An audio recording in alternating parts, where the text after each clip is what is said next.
Hey YouTube, Shukun Shinobi here with a review of the Figma Kamen Rider Thrust from Kamen Rider Dragon Knight. I'll take a quick look at the box first. We got the typical Dragon Knight Figma box with the building and stuff done in a gray to suit Thrust color scheme.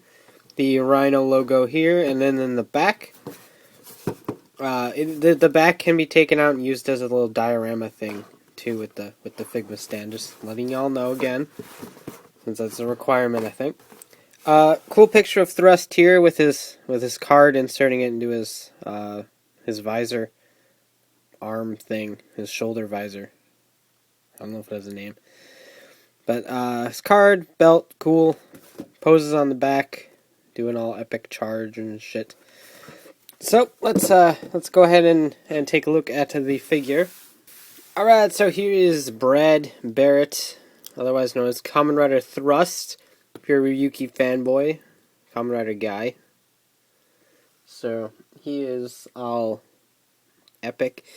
I actually didn't think I was going to like him that much, just because I was never really a huge fan of Thrust's design. But it grew on me quite a bit having the figure sitting here on my desk.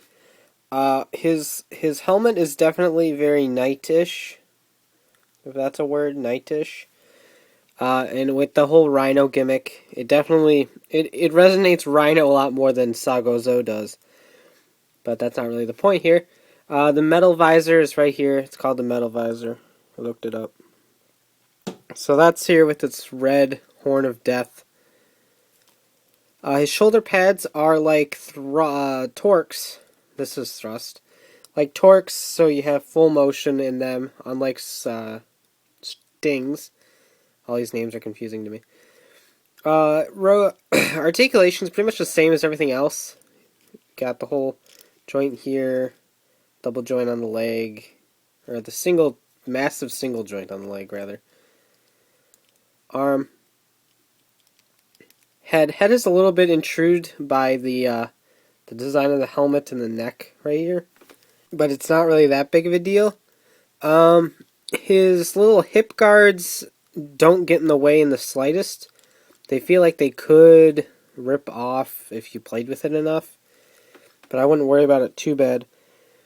That's really about it. His back design is right here. And overall, I just really like it. He's a tough, armored rider, really. At least in the upper position. Bottom, he's the same as everyone else, but I don't know. I really like him. He's solid. None of his joints are loose. His arms aren't falling apart. His shoulder pads do not get in the way of anything. And his head sculpt is pretty beast. I like it. So let's take a quick look at his accessories. Obviously, he comes with the good old-fashioned Figma stand and the Figma bag, Figma Ziploc bag that they all come with. He comes with his card, which I almost lost again. It's right here. Blue back. Really nice front. It's kind of difficult to see, but really nice front. The back's kind of leaves a bit to be desired.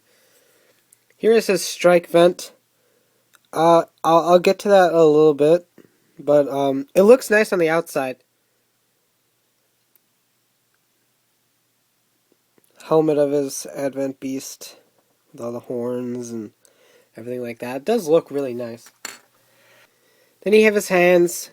He's got the card holding hand, the visor holding hand, even though he doesn't have a visor. The weapon holding hands, relaxed hands, and then the splayed open hands. So pretty typical lineup. I'm only going to switch one hand. I'm going to put his weapon holding hand into his left hand. Just put that in there. Slot that in. I love hand changing on these guys because it's so ridiculously easy.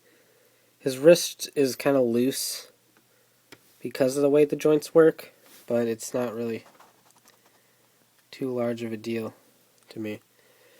So we're going to take the strike vent here and plug it into his hand, which is easier said than done because of how thick the grip is. But just kind of wedge it in there. It is really, really loose in his hand. So if you do like a forward position, it'll probably do this. There is no sort of peg or anything to hook it into that connection port on his arm. So it just kind of sits there really loose. I had a problem with Sting's visor, but this is worse. In fact, this is probably the worst fitting weapon that I have for the Figmas. So you kind of have to get a little bit crafty in the way things work. So you're going to have to do something like that so it doesn't go and fall. So just kind of fiddle with it and get it in some sort of like locked-ish position.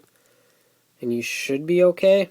But yeah, it is kind of a bit of a disappointment on how loose that connection is. But overall, it's not a terrible weapon. I like the weapon. I just kind of wish it fit in his hand or had some sort of port to connect to his arm a little bit better. So, I'm not going to go for too extravagant of a pose for this guy. He's pretty much just kind of going to be there going, "Sup, I got a rhino, bitch." He's got 3 horns and he's ready. He's going to pump you up. So let's put him on the stand. Just like that. Get his visor all situated. Don't fall, you hoe.